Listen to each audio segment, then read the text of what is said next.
Hey everyone, this is Kevin from thechesswebsite.com, and we are back, and we're going to be going over Game 9 of the 1972 World Chess Championship, picking back up Buddy Spassky and Bobby Fischer. So far, Bobby Fischer has a 2-game advantage.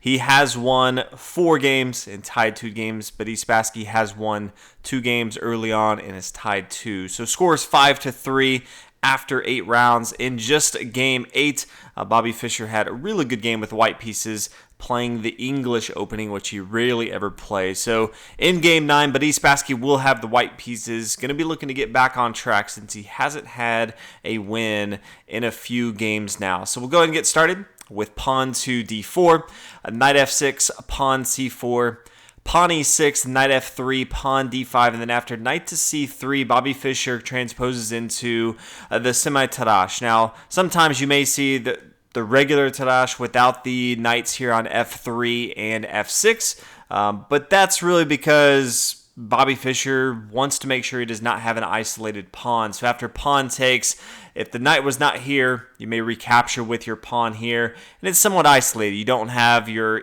e-pawn to kind of help protect it, and this pawn here on c5 it usually wants to come to c6 and kind of protect it. So it's kind of semi-isolated. So in that particular case, this line, the semi-tarash, allows you to play knight to d5 and not have the isolated pawn here. Your opponent's usually not going to be playing knight takes on d5. This gives black more of an attack than usually black has in this opening. The queen could take, you could have the pawn capture, the bishop takes. All of a sudden, black is controlling the center of the board. Yes, the queen could take in the center, but then just pawn recaptures. This is fairly good for black.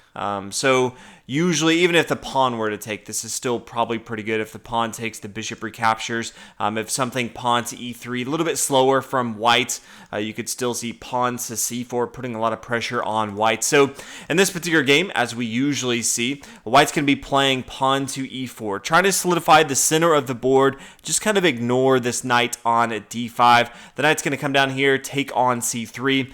Pawn recaptures, pawn takes on d4. And then knight to c6. So nice little opening from both sides. We don't see this defense quite that often in the Queen's Gambit decline lines just because we have so many other really good options. But Bobby Fischer always likes to think outside the box and definitely came prepared for this opening. Buddy Spassky then continues bishop to c4, getting ready to castle on the king side.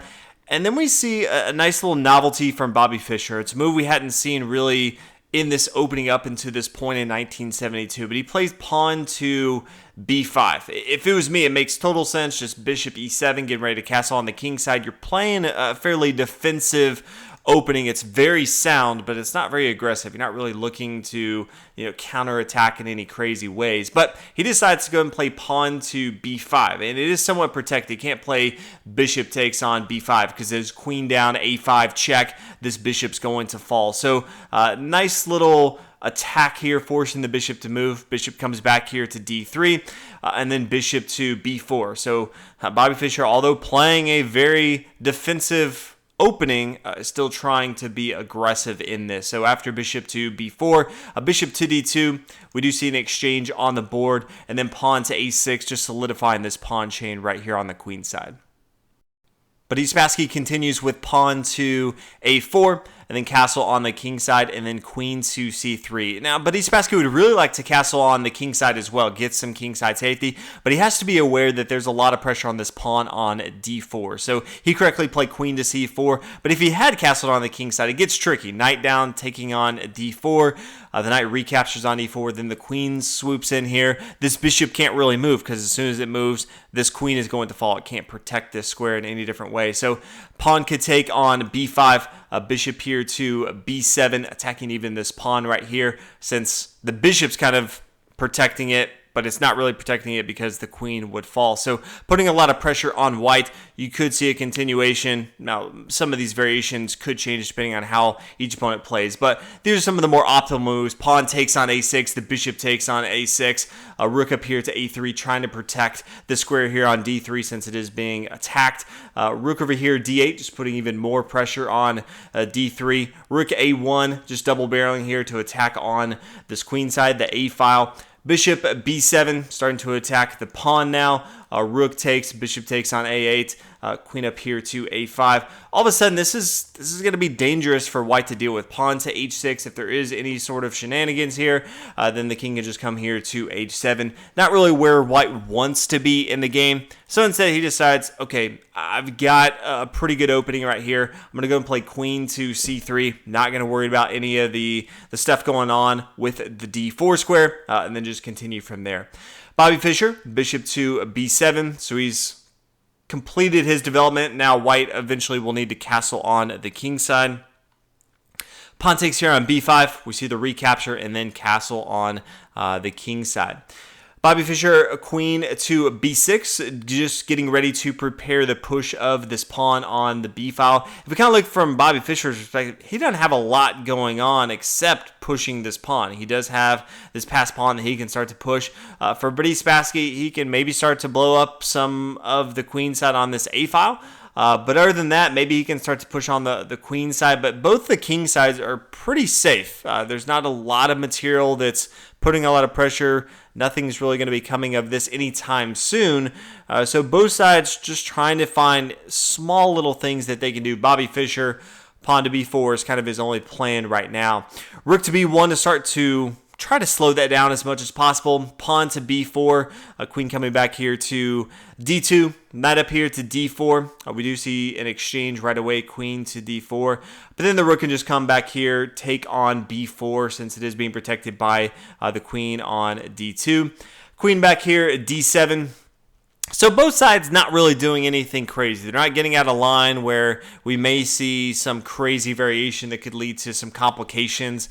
Both sides, they're just kind of playing normal chess, if you would call it that. And that's sometimes what you see with the Scimitar. It's a very defensive and sound opening, but you usually can't mess it up too much, and your opponent can't really find too many holes in the defense. Queen here to e3. Rook over here, d8, just trying to double up in the center of the board. Rook over here, b1, trying to attack on the queen side. Queen down here to d3. After the capture, rook here to d3. Rook takes on b7, so just exchanging material right now. Pawn here to g5, making sure there's no back rank mate. So the king can easily come here to g7 if he wants to. Rook up here to b8, kind of forcing an exchange right here. And after king to g8, no side's going to win this. No one's going to make that big of a mistake. So it's kind of a drawn game. They decide to go ahead and play it out. A few more moves. Pawn up here to f3. Rook to d2. h4, h6. And after pawn takes on g5, both sides decide to go ahead and call it a draw. So but Spassky really needed to win with the white pieces. Unfortunately, he was not able to, and Bobby Fischer keeps his 2-game lead going into game 10. So both sides, not the longest match, but all in all, still some great chess. So hope you guys enjoyed this video. Hopefully you enjoyed the fact that I am back making videos. All in all, thanks for watching, and I'll see y'all in the next one.